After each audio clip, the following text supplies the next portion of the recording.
do protests increase the spread of the virus? I think I can make a general statement. Well, 500,000 protesters on June 6th alone. Yeah. I'm just asking that number of people, does it increase the spread of the virus? Crowding together, particularly when you're not wearing a mask, contributes to the spread of the virus. Should we limit the protesting? I'm not sure what you mean. How do we say limit the protesting? Should government limit the protesting?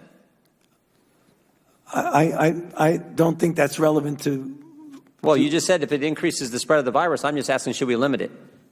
Well, I'm not in a position to determine what the government can do in a forceful way. Well, you make all kinds of recommendations. You make comments on dating, on baseball, on everything you can imagine. I'm just asking you. You just said that protests increase the spread. I'm just asking you, should we try to limit the protests? No, I think I would leave that to people who have more of a position to do that. I can tell you. Government stopping people from going to church, Dr. Fauci? Yeah.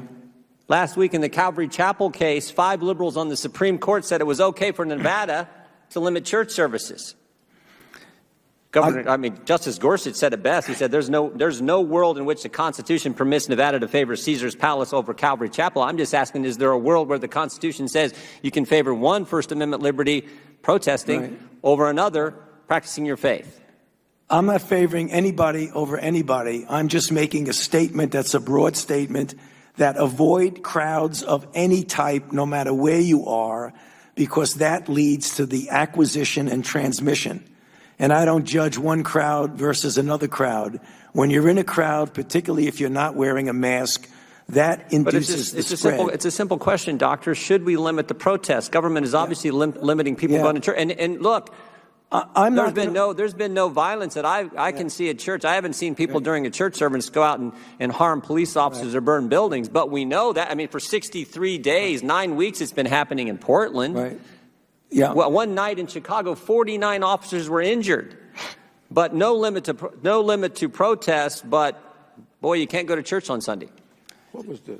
I don't know how many times I can answer that. I'm not going to opine on limiting anything. I'm just going to tell you. You've opined on a lot of things, Dr. Fauci. Yeah, but I've never. This is something that directly impacts the spread of the virus, and I'm asking your position on the protest. Yeah, I'm not going to opine on limiting anything. I'm telling you what it is, the danger.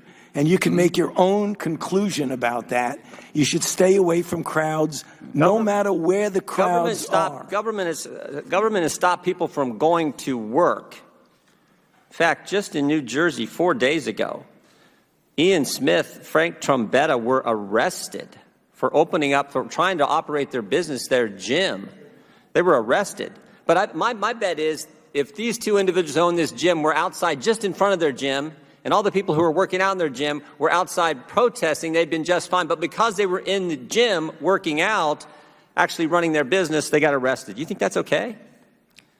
I'm not going to opine on who gets arrested and who does not. You get where I'm going. I'm telling you, as a public health official, I say crowds. Do you see the inconsistency, though, Dr. Fauci? There's no inconsistency, Congressman. So you're allowed to protest millions of people on one day in crowds yelling, screaming, but you try to run your business, you get arrested? And if you stood right outside of that same business and protested, you wouldn't get arrested? You don't see an inconsistency there?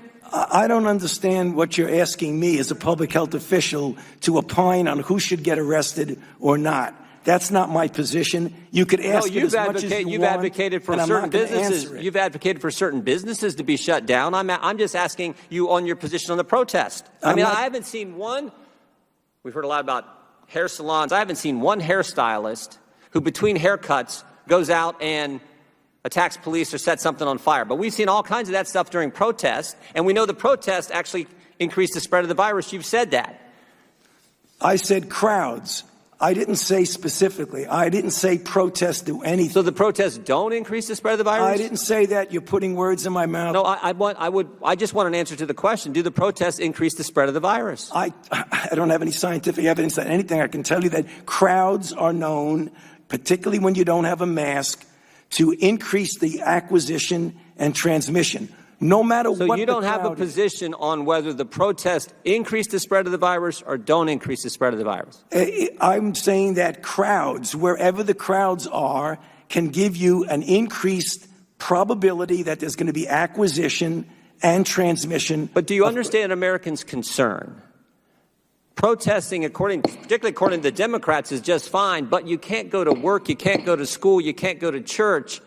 There's limits placed on all three of those fundamental activities, First Amendment activities, but protesting is just fine. Jim,